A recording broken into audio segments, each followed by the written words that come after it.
जगन्नाथ क्षेत्र में सब अच्छी कि जगन्नाथ जहाँ कहते लोक से मानु ना गोसेवा जगन्नाथ मंदिर में गोटे गोशाला हवा दरकार जोटा कि निश्चित जिते शीघ्र हो पार से शीघ्र भल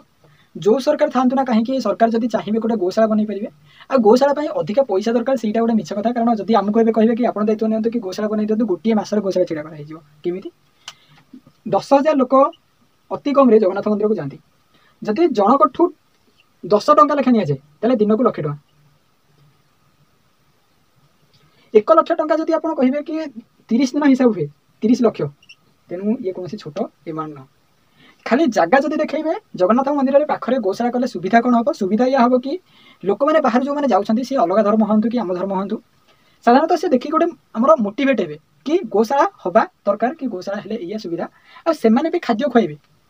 हाँ तो से भी किसी लोक व्यवसाय करेंगे व्यवसाय कहले खाद्य जिन व्यवसाय करेंगे आउ खाद्य खुआबे से भी गोमाता भी खाद्य पाइबे ता सहित जो उम्फेड व्यवहार करा कहीं व्यवहार कराए उम्फेड पूरा शुद्ध कि जगन्नाथ मंदिर पैसा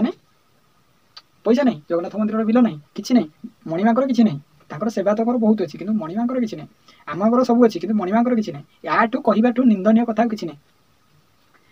सो एथि कौन से सेवा तुमको मु आखि उठे कि हाथ उठे कहीपरि कि आप चाहिए कर दिंतु सनातन बोर्ड हमार कारण यही गोटाक कि चाहिए सी करेंगे किसी धर्म अनुष्ठान में जहाँ चाहिए किसी कार्य करेंगे जोटा कि दरकार तेणु ये क्या सेवा तक भूल नहीं पारे यहाँ साधारणतः सरकार भूल पे नहीं पारे आम मान भूल कारण सरकार परिवर्तन हे परिवर्तनशील आज जी अच्छी 100 वर्ष पर सी नथिबो किंतु ए जनता जो भावना से आस्ते आस्ते आस्ते आस्ते आस्ते उन्नति हम कि अवनति हम तेणु जदि 30 लाख को धरा जाए तेल आप भावतु कौन जगह गौशाला आरंभ करने चाहिए 30 लाख गोटे छोट धनराशि की